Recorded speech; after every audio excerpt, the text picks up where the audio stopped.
राजऋषि भर्तरी मत्स्य विश्वविद्यालय के बीए तृतीय वर्ष के छात्रों का इस ई कंटेंट्स में स्वागत है।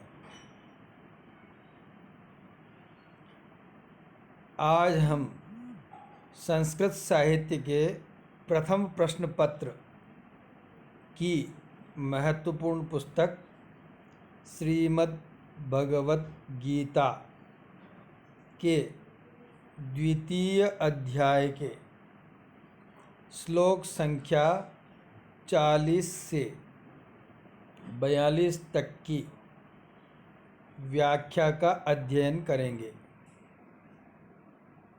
सभी छात्र सावधानी से इस व्याख्यान को सुनें और अंत में दिए गए प्रश्नों का उत्तर दें।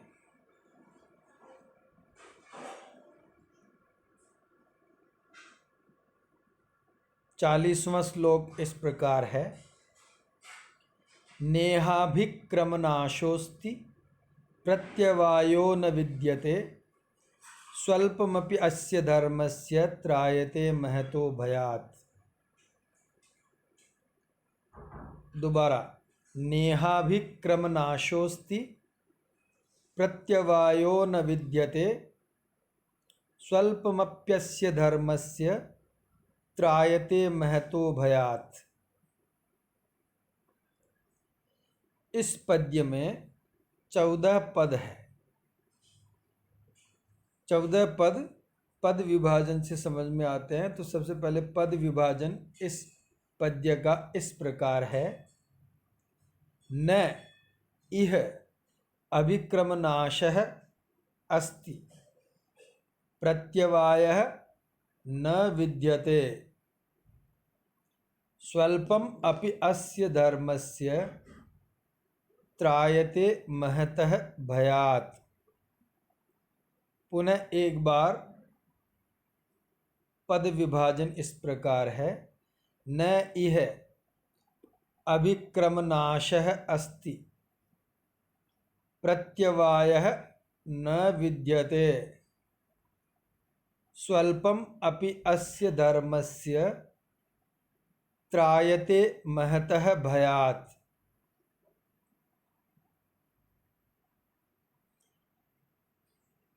इन 14 पदों पर मैंने संख्यांकन किया है, संख्याओं का अंकन किया है। उन संख्याओं के क्रम के अनुसार पदों को संयोजन करने से अन्वय का अभ्यास किया जा सकता है। अन्वय इस प्रकार है। इह अभिक्रमनाशः न अस्ति प्रत्यवायः न विद्यते अस्य धर्मस्य स्वल्पम अपि महतः भयात् त्रायते। एक बार पुनः अन्वय इस प्रकार है। इह अभिक्रमनाशः न अस्ति प्रत्यवायः न विद्यते स्वल्पम अपि अस्य धर्मस्य स्वल्पम अपि महतः भयात् त्रायते।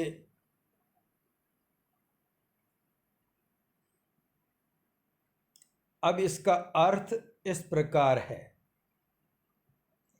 इह यानी इस कर्म योग में अभिक्रम नाश है, प्रारंभ का नाश, न अस्ति नहीं है, प्रत्यवायः न विद्यते। प्रत्यवाय यानी विपरीत फल रूप दोष न विद्यते नहीं होता है। अस्य धर्मस्य किंतु इस धर्म का स्वल्पम अपि थोड़ा सा भी आचरण महतः भयात् त्रायते जन्म मृत्यु रूप महान भय से बचाता है। पुनः एक बार अर्थ।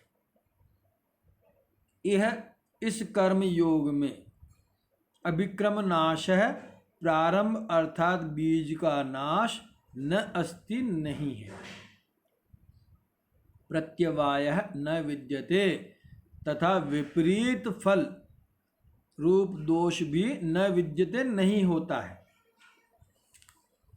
अस्य धर्मस्य किंतु इस धर्म का यानी कर्मयोग के धर्म का स्वल्पम अपि थोड़ा सा भी आचरण महत भयात महान भय से त्रायते बचाता है। महान भय कौन सा है? जन्म मृत्यु रूप महान भय, उससे बचाता है।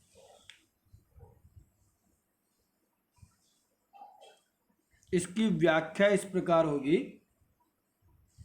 अभिप्राय है कि कर्मयोग व कृषि एक जैसे हैं।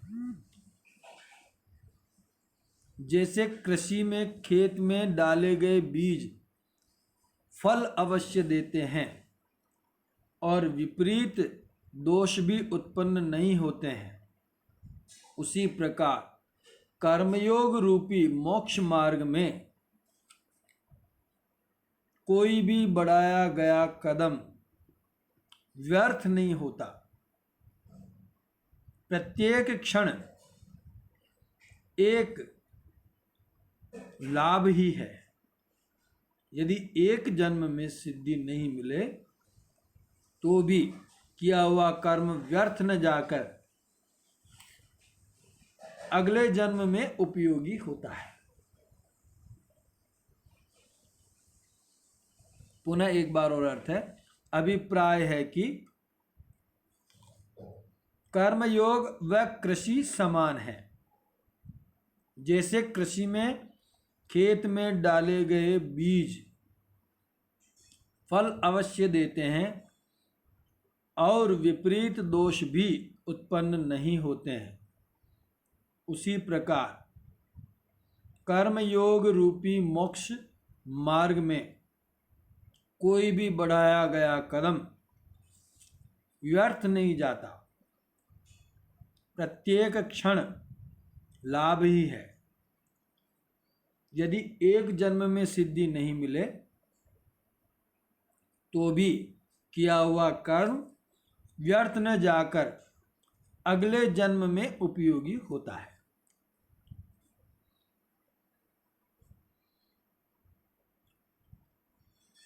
इसमें टिप्पणियां इस प्रकार है। अभिक्रम नाशः, अभिक्रमस्य नाशः, षष्ठी तत्पुरुष समास। यह इदम और है प्रत्यय त्रायते, त्रयी धन यक प्रत्यय लट लकार प्रथम पुरुष एक वचन। महत है, महत शब्द है पंचमी विभक्ति एक वचन का रूप है।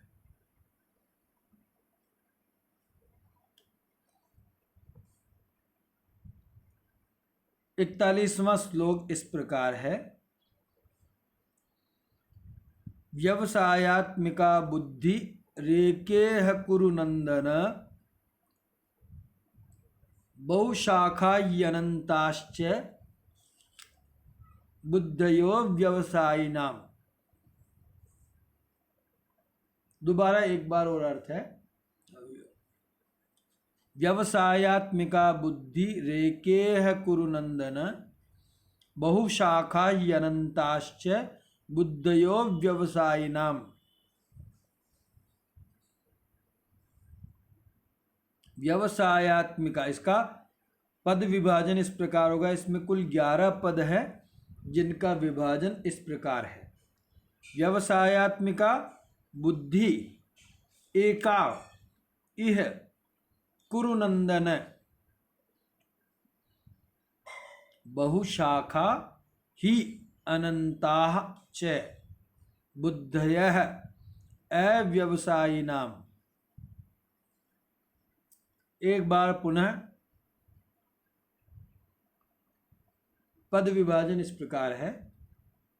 व्यवसायात्मिका बुद्धि एका इह कुरुनंदन बहुशाखा ही अनंताः च बुद्धयः अव्यवसायिनाम्।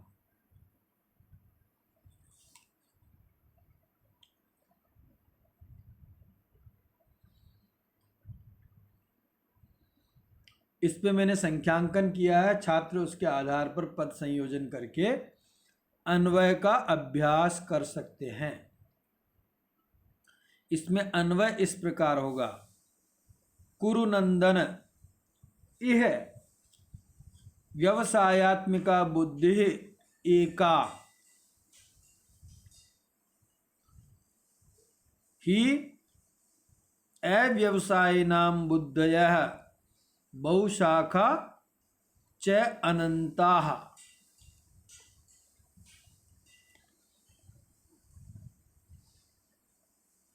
एक बार पुनः अन्वय इस प्रकार है। कुरुनंदन इह व्यवसायात्मिका बुद्धि एका अव्यवसायिनां बुद्धयः बहुशाखा च अनंताः। इसका अर्थ इस प्रकार होगा। कुरुनंदन, हे कुरुओं के वंशज अर्जुन, यह इस कर्मयोग के मार्ग में व्यवसायात्मिका बुद्धि ही दृढ़ निश्चयात्मिका बुद्धि एका एक ही है। ही वो एक ही बुद्धि कौन सी है कि सुख स्वरूप केवल आत्मा एक ही है और उससे भिन्न सब असार है। ये एक ही दृढ़ निश्चयात्मिका बुद्धि होती है।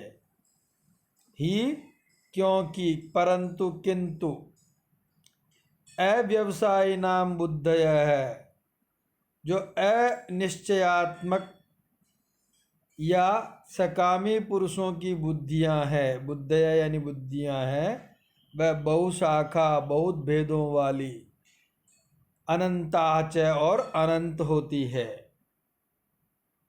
वह अनेक शाखाओं वाली और अनंत होती है। एक बार पुनः अर्थ। कुरुनंदन, हे कुरुनंदन अर्जुन, यह इस कर्मयोग के मार्ग में व्यवसायात्मिका दृढ़ निश्चयात्मिका बुद्धि एका एक ही है कि सुख स्वरूप केवल आत्मा एक ही है और उससे भिन्न सब असार है। ही किंतु अव्यवसायिनां बुद्धयः, अनिश्चयात्मक या सकामी पुरुषों की बुद्धियां तो बहुशाखा बहुत भेदों वाली अनंताश्च और अनंत होती है। इसकी व्याख्या इस प्रकार होगी। अभिप्राय है कि श्री कृष्ण अर्जुन को कर्मयोग के विषय में उपदेश दे रहे हैं कि दृढ़ संकल्प वाली बुद्धि की एकाग्रता और उद्देश्यता स्पष्ट रहती है। यानी जिसकी बुद्धि दृढ़ निश्चयात्मिका रहती है तो उसकी जो लक्ष्य है, एकाग्रता है और उसकी उद्देश्य है, वो स्पष्ट रहते हैं एवं एक ही लक्ष्य के प्रति समर्पित रहते हैं। इसके विपरीत कर्म योग में संकल्प रहित बुद्धि की चंचलता के कारण लक्ष्य के विकल्प अनेक होते हैं। अतः एक श्रेष्ठ उद्देश्य के प्रति समर्पण भाव नहीं रहता है। यह चित्त विक्षेप हमारी स्वाभाविक दशा है जिससे हमें मुक्त होना है। पुनः एक बार और व्याख्या इस प्रकार है। कि भगवान श्री कृष्ण अर्जुन को कर्म योग के विषय में उपदेश दे रहे हैं कि दृढ़ संकल्प वाली बुद्धि की एकाग्रता और उद्देश्यता स्पष्ट रहती है एवं एक ही लक्ष्य के लिए समर्पित रहती है। इसके विपरीत कर्मयोग में संकल्प रहित बुद्धि की चंचलता के कारण लक्ष्य के विकल्प अनेक होते हैं, अतः एक श्रेष्ठ उद्देश्य के प्रति समर्पण का भाव नहीं रहता है। यह चित्त विक्षेप हमारी स्वाभाविक दशा है जिससे हमें मुक्त होना है। टिप्पणियां इस प्रकार है। व्यवसायत्मिका वि उपसर्ग अव उपसर्ग शो अंतःकर्मणि धातु और अच प्रत्यय, इससे व्यवसाय बनेगा और उससे ठक प्रत्यय करेंगे, टाप करेंगे तो व्यवसायत्मिका ऐसा बनेगा। कुरु नंदन, कुरोहो नंदन षष्ठी तत्पुरुष समास, कुरु का पुत्र या कुरु वंश में उत्पन्न पुत्र। बहुशाखा बहवी शाखा कर्मधारय समास। अनंताः न अंताः नय तत्पुरुष समास। अव्यवसायिनां न व्यवसायिनां नय तत्पुरुष समास। अब अंतिम पद्य है 42वां। यामिमां पुष्पितां वाचं प्रवदन्त्य विपश्चितः वेदवादरतः पार्थ नान्यदस्तीति वादिनः। पुनः एक बार वाचन कर रहा हूँ। यामिमां पुष्पितां वाचं प्रवदन्त्य विपश्चितः वेदवादरतः पार्थ नान्यदस्तीति वादिनः। याम इमां पुष्पितां वाचं प्रवदन्ति अविपश्चितः वेदवादरतः पार्थ न अन्यद अस्ति इति वादिनः। पुनः एक बार पद विभाजन इस प्रकार है। याम इमाम पुष्पिताम वाचं प्रवदन्ति अविपश्चितः वेदवादरताः पार्थ न अन्यत अस्ति इति वादिनः। इस प्रकार इसमें कुल 13 पद है। 13 पदों का संख्यांकन किया जा चुका है। छात्र उस संख्याओं के आधार पर पदों का संयोजन करेंगे तो अन्वय का अभ्यास संभव है। इसका अर्थ इस प्रकार है। हे कुरुनंदन,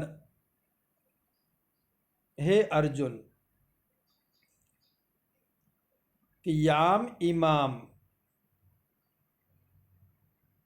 पार्थ है प्रथापुत्र अर्जुन, वेदवादरतः, वेद के अर्थवाद यानी अच्छी अच्छी बातों में ही रत रहने वाले, न अन्यत अस्ति इति वादिनः,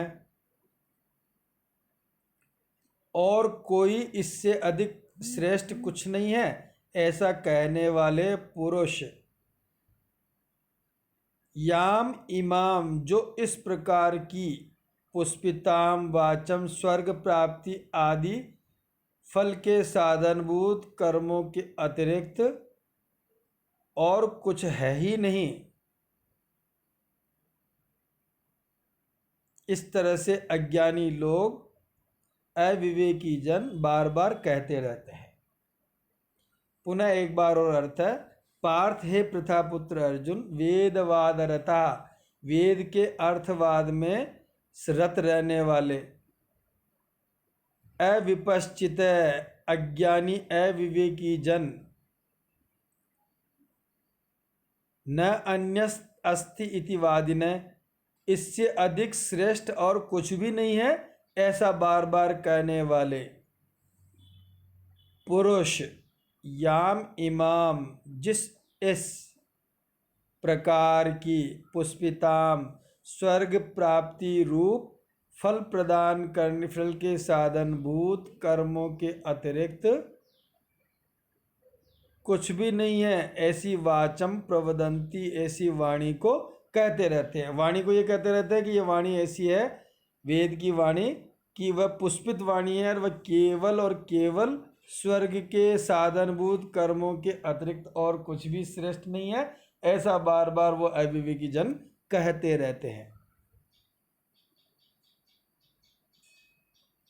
इसकी व्याख्या इस प्रकार होगी कि अभिप्राय है कि श्री कृष्ण का अर्जुन के प्रति उपदेश है, कर्मयोग के विषय में उपदेश है कि वेदों में इस लोक और परलोक के भोगों की प्राप्ति के लिए बहुत प्रकार के भिन्न भिन्न काम्य कर्मों का विधान किया गया है और उन कर्मों के भिन्न भिन्न फल बताए गए हैं।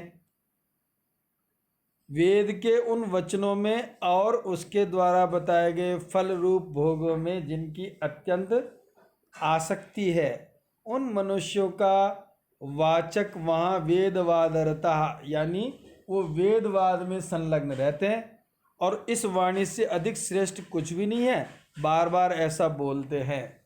यह उनके अविवेकित्व का फल है।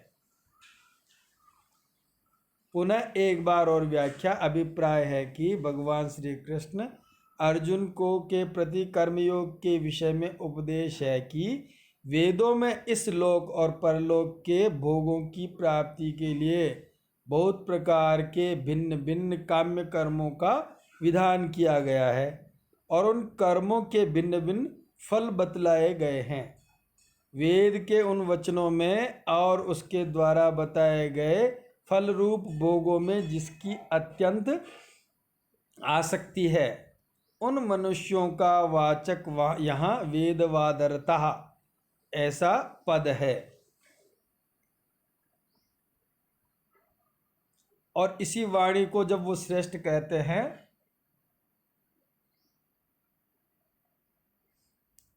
तो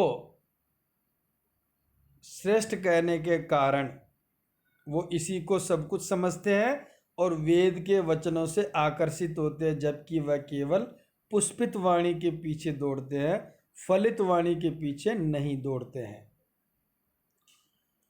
पुष्पित पुष्प धन इतच प्रत्यय प्रवदंती प्र उपसर्ग वद धातु लटलकार प्रथम पुरुष बहुवचन अविपश्चित न विपश्चित न तत्पुरुष समास वेदवाद रता वेदवादे रता सप्तमी तत्पुरुष समास वादिनः वाद धन इनि प्रत्यय, इससे शब्द बनेगा वादिन प्लस प्रथमा बहुवचन।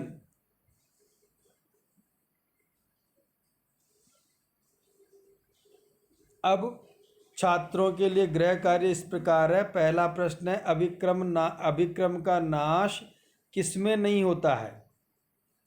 मैंने आज की व्याख्यान में इसका उत्तर दिया है, कृपया उसका उत्तर लिखें। दूसरा, महान भय से कौन बचाता है। तीसरा प्रश्न है अव्यवसायिकों की बुद्धि कैसी होती है। चौथा प्रश्न है अविपश्चित अज्ञानी लोग किस वाणी को कहते हैं। पांचवा प्रश्न है श्लोक संख्या 42 की ससंदर्भ व्याख्या कीजिए। और छठा है श्लोक संख्या 41 की सान्वय व्याख्या कीजिए। छात्र सावधानी पूर्वक होमवर्क करें। जो चीज़ समझ में नहीं आए उसके लिए प्रश्न कर सकते हैं, पूछ सकते हैं, लेकिन प्रश्नों का उत्तर अवश्य लिखें। धन्यवाद।